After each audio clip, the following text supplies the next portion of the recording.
ધંધુકા તાલુકાના બાજડા ગામની ચતુરી નદીમાં તંત્ર દ્વારા જંગલ કટિંગ હાથ ધરવામાં આવતા ખેડૂતોમાં આનંદની લાગણી ફેલાઈ છે। અમદાવાદ જિલ્લાના ધંધુકા તાલુકાના બાજડા ગામે આવેલ ચતુર નદીમાં છેલ્લા ઘણા વર્ષોથી ગાંડા બાવળોનું સામ્રાજ્ય પથરાયેલું છે, જેથી ચોમાસાની ઋતુમાં જ્યારે નદીમાં ભરપૂર માત્રામાં પાણીનું પૂર આવે ત્યારે આ પાણીનો નિકાલ થતો ન હોય, જેથી ગામના નીચાણવાળા વિસ્તારમાં લોકોના ઘરોમાં પાણી ભરાઈ રહેતા હોય જોવા મળે છે। અને મળતી માહિતી અનુસાર ધંધુકાના બાજડા ગામે છેલ્લા ઘણા વર્ષોથી ચતુરી નદીમાં જંગલનું સામ્રાજ્ય જામ્યું હોય છે, તે આ નદીનું જંગલ કટિંગ કરવા તાલુકા પંચાયત મહિલા સદસ્ય સાજેદાબેન દ્વારા જવાબદાર તંત્ર સમક્ષ લેખિત અને મૌખિક રજૂઆતો કરવામાં આવી છે, જેથી તંત્ર દ્વારા હાલમાં નદીમાં પથરાયેલ ગાંડા બાવળોને જેસીબી મશીનથી દૂર કરવાની કામગીરી હાથ ધરવામાં આવતા ખેડૂતો અને ગ્રામજનોમાં આનંદની લાગણી જોવા મળી છે।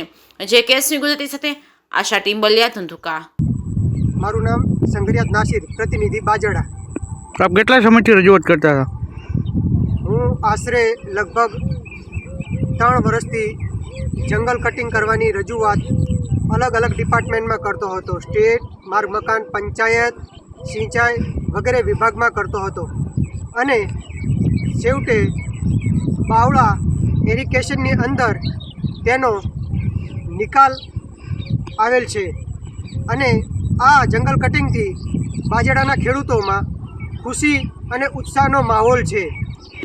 ઘણા લગભગ આશરે 40 થી 45 વર્ષ પહેલાં જંગલ કટિંગ અને નદી ઊંડી થયેલી હતી।